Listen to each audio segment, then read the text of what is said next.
Today I want to chat with you why you should always be eating chicken on the bone, along with eating the chicken skin. And I know for a lot of people that's good news. Now this is part 2 of a 2-part series that I did on eating meat on the bone.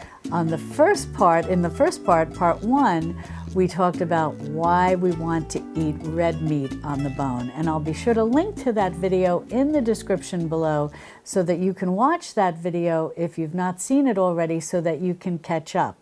Now this video is going to be a little different. There's a lot of similarities as to eating red meat on the bone and eating chicken on the bone, so I won't belabor all those points. So be sure to check video 1 of part 1 in this series so you can hear everything that I shared there.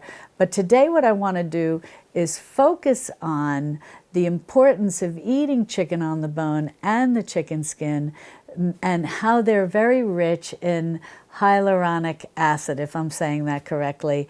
But I know that if I'm not, y'all will help correct me in the comments below and spell it out phonetically for me. But the bottom line is, this is an acid that people are buying like crazy to put on their skin. And they're in creams, they're serums, they're in a whole host of products, even I guess powders you can buy and mix. You know, that kind of goes along with the discussion that I had in part 1 where I talked about why you shouldn't waste your money on collagen powders. But the same is true for all of these creams and potions and serums that claim to have all of this hyaluronic acid in them, because generally it's usually a small amount. And also, so that creams can be shelf stable and serums can be shelf stable, whatever the case may be, you're getting into that territory again of things being processed. So why not just eat real foods that have been properly prepared and are going to give you all the hyaluronic acid that you need to have beautiful skin? And so that's what we're going to talk about today. Hi, sweet friends. If we're meeting for the first time, I'm Mary from marysnest.com and author of the Modern Pioneer Cookbook and the Modern Pioneer Pantry, and I'd like to welcome you to my kitchen. The wonderful news about eating chicken on the bone is that, most important, especially in a busy world, cooking a whole chicken is actually very easy, because all you do is put it in the roasting pan, plop it in your oven, and not worry about it for a while until it's done. When you buy boneless, skinless chicken breasts, you have to usually cook them on the stovetop, and you've got to kind of nurse them a little and supervise them a little and make sure you don't overcook them. And there's usually more time involved. And what's so interesting about when you look at the whole spectrum of chicken is, if you buy a boneless, skinless chicken breast, it's going to be relatively expensive versus a whole chicken, which is going to be the least expensive. And that's because a lot of work went into creating, a manual labor into creating that boneless, skinless chicken breast.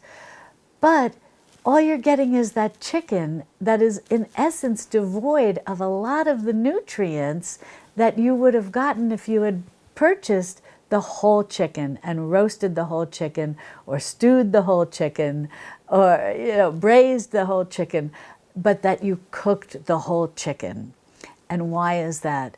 Because the chicken, when it's cooked on the bones, along with the cartilage and the fat and the tendons, release nutrients into the chicken meat and into any broth that is also cooked along potentially with the chicken. And these chicken bones, the chicken skin, the joints, the connective tissue that allows the chicken meat to be connected to the bone, all of these things are rich in this hyaluronic acid. And so when you cook your chicken on the bone, and even if it's cut up, or maybe you're doing chicken legs or chicken thighs, that's fine too, as long as the bone is still intact and the skin is still intact. Now, the best thing about a roast chicken is that you get that nice crispy skin, and that's always enjoyable to eat. But even if you poach it or braise it or whatever way you cook it, that skin is releasing nutrients into the broth in which it's being cooked. And if you're roasting the chicken, you can have in the roasting pan, or even any kind of, you don't even need a fancy roasting pan, any oven-safe pan, and you can throw in some carrots, some onions, some potatoes, and they're going to be absorbing all of those juices that chicken is going to release. And those juices are rich in the hyaluronic acid. And then you've got that wonderful crispy chicken skin to enjoy. And you've got chicken meat that now has been infused with everything that the bones and the cartilage, the tendons, so on and so forth, have released into that meat. And what has been released into that meat from the bones is the collagen, which has been cooked down to gelatin, which allows you, along with all the other things that we're going to talk about, which allows your digestive system to better absorb all of the nutrients that that whole chicken brings to the table, so to speak. And what can you absorb?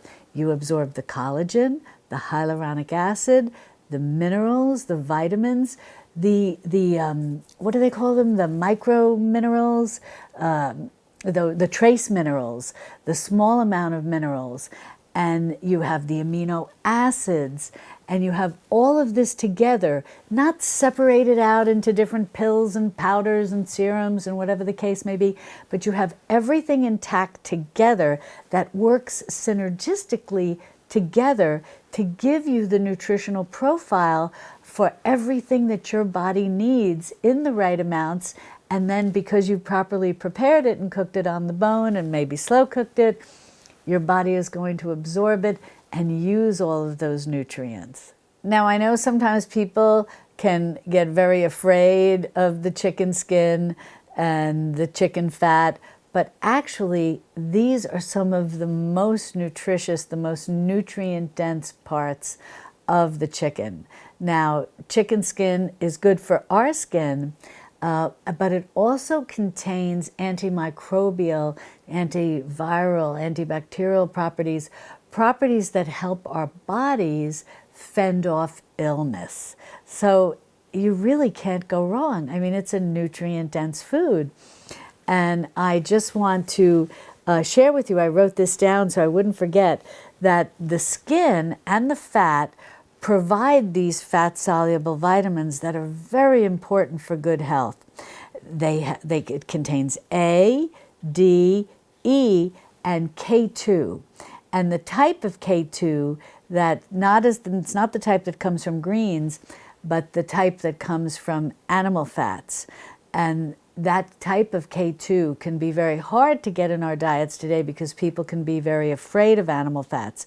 But we don't want to ignore vitamin K2 because this is really, in many ways, the secret ingredient, so to speak, the secret ingredient nutrient from animal fats that works with so many of the other vitamins and minerals in our body to truly give us the nutrition that we need to stay strong and healthy.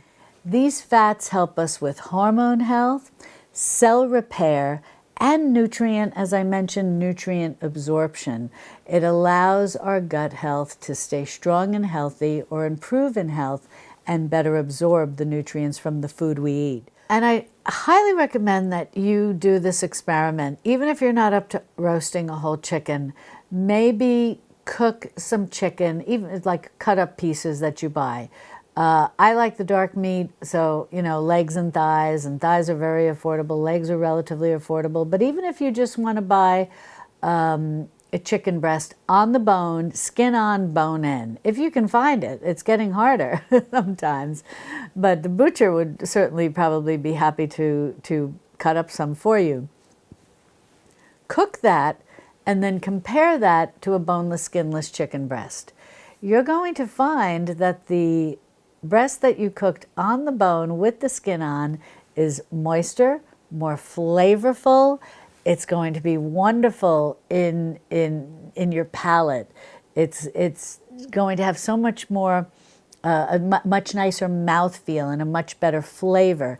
And that's because the bones and the skin impart all of these nutrients that I shared with you, along with the collagen, which helps when it's cooked becomes gelatin, which makes for a nice mouthfeel, and the bones in the skin impart flavor.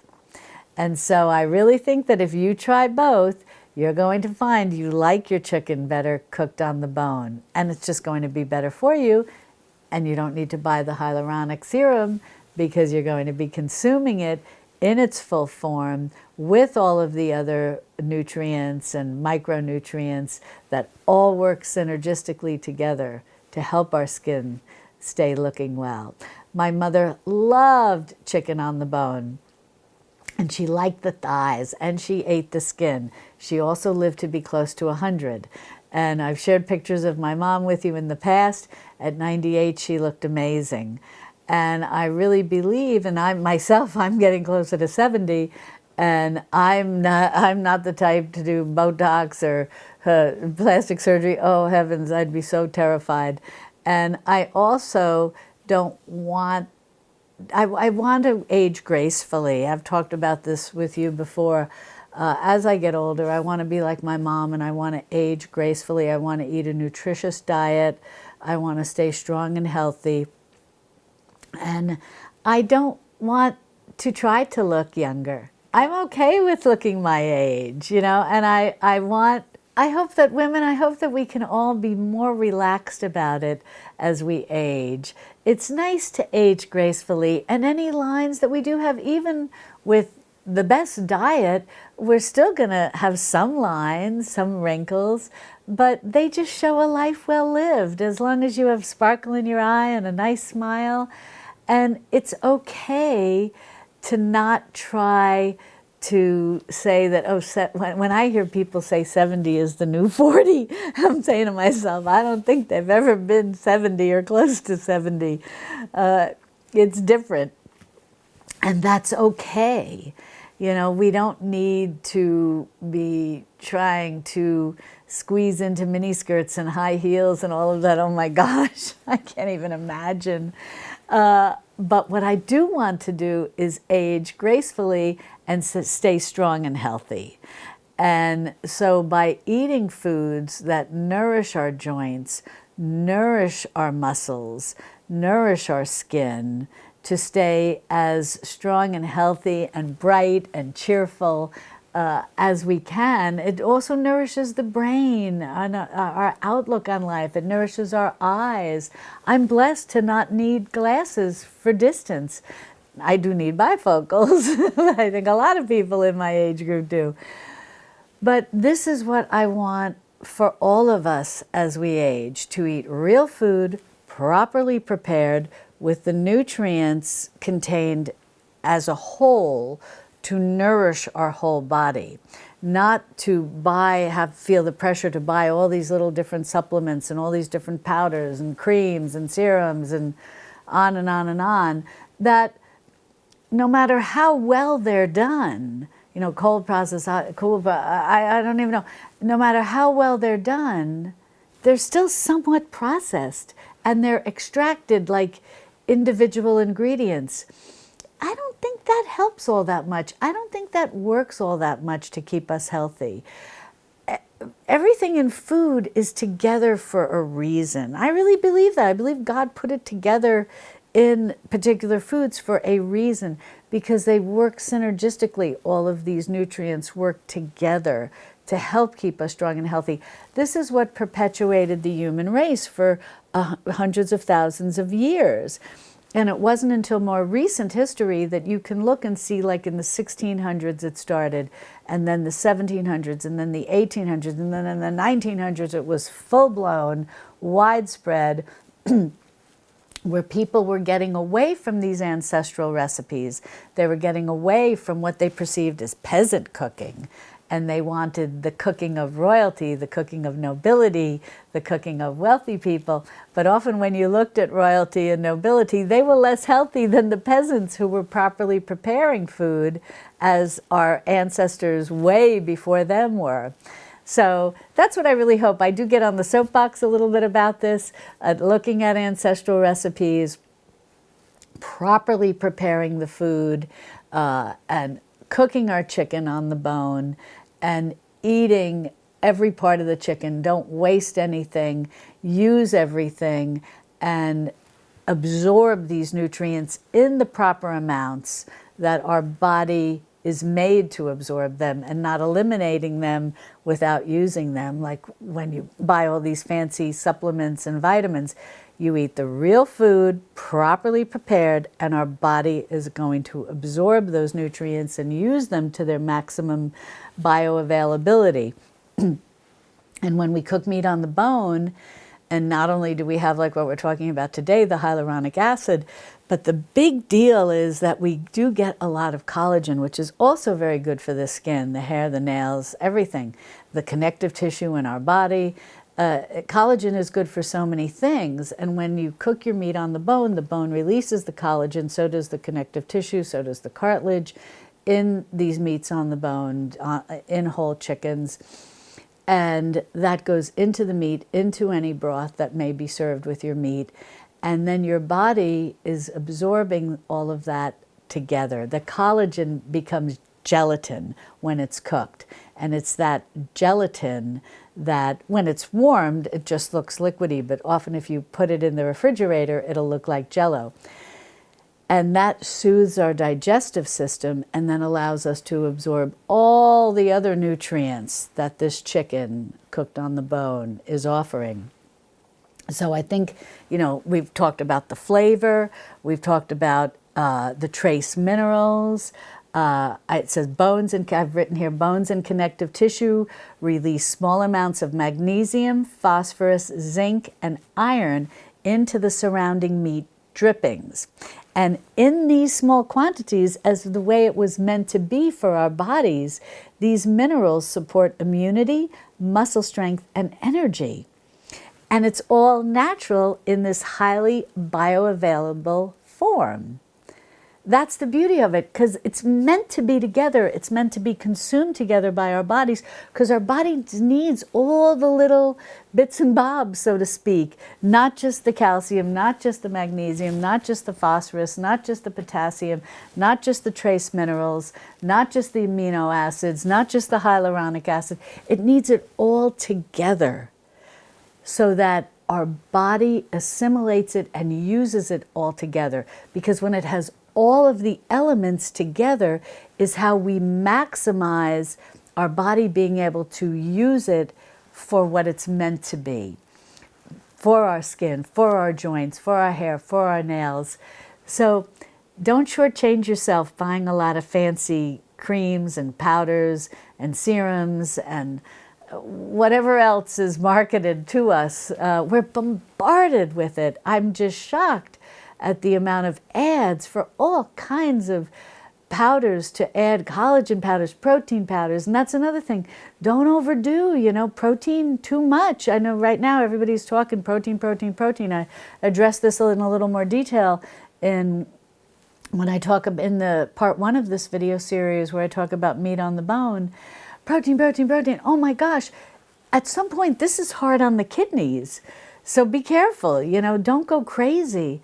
And what do we even need protein powders for? Why can't we just eat food that has protein in it and that is properly prepared? I don't know, to me it just makes perfect sense, common sense. Because protein powders, collagen powders, some of these other, I don't know what they are. There's just so many different types of powders that I'm seeing advertised lately. No matter how well they're done, they're still processed and they're still like single ingredient, individual things. You want the whole picture. You want the whole complex to truly nourish our bodies. And that's what I have here. I go on to talk about, and as I don't know if I mentioned in the beginning, I will have a blog post. That's kind of what I've got here in my notes. I will have a corresponding blog post that goes along with this video so that you can print this out, read it online, whatever you want to do. But the collagen that then becomes gelatin when it's cooked, in the meat on the bone, in our case, the chicken on the bone, and the hyaluronic acid that's released a little bit from the bone, a little bit from the cartilage, some from the skin into the meat, and then when you eat the skin as well, these support joint, tendon, and ligament health. And hyaluronic acid in your skin is supporting all of this connective tissue that keeps our skin looking nice and having less wrinkles. Because you're eating it, you're consuming it along with the gelatin, and the hyaluronic acid and the gelatin work together to help not just our skin, that's the most visible, but our nails and our hair are also very visible, but even more important as we age, our joints. Because we want to keep our joints, we want to be able to keep moving and bending and not be going, oh. You know, we want to feel lively, we want to feel vibrant, we want to be able to move. And so get your chicken on the bone. And yes, and then this is something that I want to share with you that I've kind of already touched on, that meat on the bone, poultry on the bone, red meat on the bone, poultry cooked on the bone, these have the full amino acid profile. Now, those collagen powders, may have a full amino acid profile as well, but again, they've been processed in some way. So I just don't, I have to question how exactly were they made? What exactly happened? Is our body recognizing them the same way? Is our body absorbing it the same way? And they're very expensive. So why not, again, buy our whole chicken, roast our chicken, stew our chicken, braise the chicken, whatever way you want to prepare it, and enjoy it. And you're going to get I think I talked about this in the red meat on the bone, but when you cook this whole chicken and you have this amino acid profile, some of the amino acids that are very important that you're going to be consuming are the glycine, and is it the proline or proline, and glutamine naturally. And I see people talking about buying these glutamine powders, and I don't know if they're supposed to help muscles or what, but again, these are powders that are expensive. Roast a whole chicken and enjoy it. And glycine is wonderful because it relaxes the nervous system and it helps you sleep better. So you don't need to be rushing out and buying glycine powders or glycine pills or whatever the case may be. Start eating roast chicken. It'll help tremendously. And the good thing about real food is our bodies were meant to recognize real food. Can they recognize these powders as well? I question that. It seems counterintuitive. It seems like real food, your body is going to recognize it, it's going to know what to do with it, and it's going to nourish your body. All of these powders, does the body recognize it? Does the body know what to do with it? Is it the right proportion? Is it the right amounts? Might it be too much that then is just eliminated from your system? And you've paid a lot of money for that. And it's just eliminated because the body didn't need it or didn't know how to use it. So these are all questions that I have mulling in my head, and we'll explore more together and learn more together. But I'm telling you, in the meantime, close your pocketbook, save your money, just buy a whole chicken and roast it and start getting into that habit of, my mother would roast a chicken once a week, and I like to do that too. And then you might have some meat left over depending on the size of your family, but you're going to have a carcass. You can use that to make a broth or a bone broth with, depending on how long you feel like simmering it. You can throw in some scraps that you have, some vegetable scraps to increase the mineral content of your broth. And now you have this broth. If you've got some leftovers, now you have a soup. So you're enjoying this throughout the week in your diet, along with maybe other things you're cooking, maybe some red meat on the bone. maybe some beans that have been properly prepared, well soaked and well cooked. And so you're getting all these different nutrients in real forms, in real food forms that the body recognizes and knows what to do with. I think you can't beat that. I think you save money, and you know that your body recognizes these foods. They've recognized them for hundreds of thousands of years and knows what to do with them. I think it's something to think about. The other thing I want to mention is, and I hope I say this right, poultry, especially if you can buy poultry that's been raised on pasture, is the skin, especially the skin and the fat. And you will notice the fat and the skin on a pasture-raised chicken will be extremely yellow. And it's usually due to the omega-3 content that that is in salmon, and this is the same for beef as well. When cows have been raised on pasture, they actually are rich in this omega-3 fatty acid, which is very good for heart health and brain health. But it's also the poultry, when it's raised on pasture, the skin is very rich, as well as the fat, in conjugated linoleic acid, CLA. It's usually abbreviated CLA. That supports immune function. It encourages fat metabolism in the body, and it reduces inflammation. So it can help you stay a little slimmer, a little trimmer. That's always a challenge as we age and our metabolism slows down a little, but it's going to encourage our metabolism. And of course, I mentioned, but I want to say again, reduce inflammation. And that's so important, because reducing inflammation is one of the best things we can do for our body. Because if our body is not busy fighting inflammation, it can work at doing all of the necessary things for cell repair and helping us digest our food better, doing all the things our body was meant to do, and not being distracted with trying to tamp down all these fires, so to speak, all this inflammation. So eating foods that are high in CLA will help with that, and chicken skin is one of them. A good crispy, nothing like good crispy chicken skin on a roast chicken. The other thing, and I kind of alluded to this in the beginning, that I want to talk about is the budget. You know, the grocery budget. Boneless, skinless chicken breasts are very expensive, and you're getting the least bang for your buck.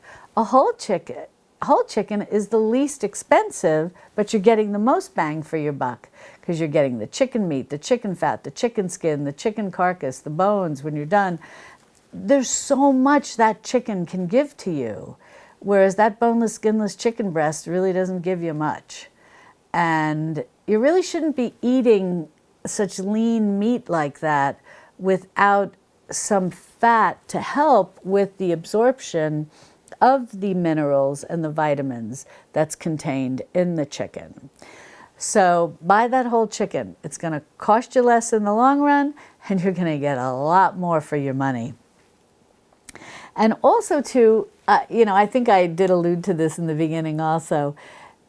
Cook your chicken. If you're up to it, do the whole chicken, and then cook some boneless, skinless chicken breasts.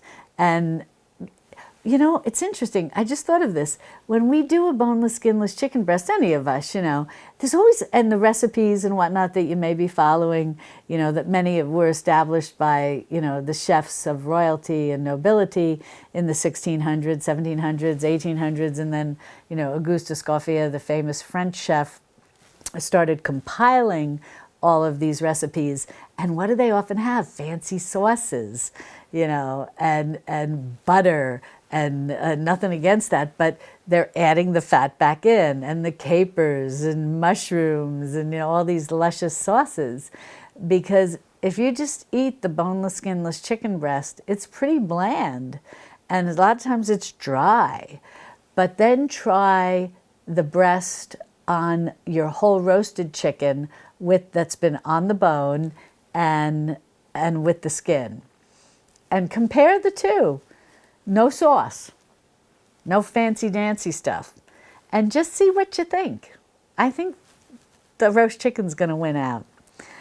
So I really hope that this has been helpful to you, this series. And as I said, catch part 1. I'll link to it below. This was part 2. I hope this has given you a lot of good understanding about the importance of eating meat on the bone. And now, if you want some wonderful recipes for roasting a whole chicken, be sure to click on this recipe on this video over here, where I have a curated playlist with a number of roast chicken recipes, along with some wonderful chicken broth recipes and chicken bone broth recipes as well. And I'll see you over there in my Texas Hill Country Kitchen. Love and God bless.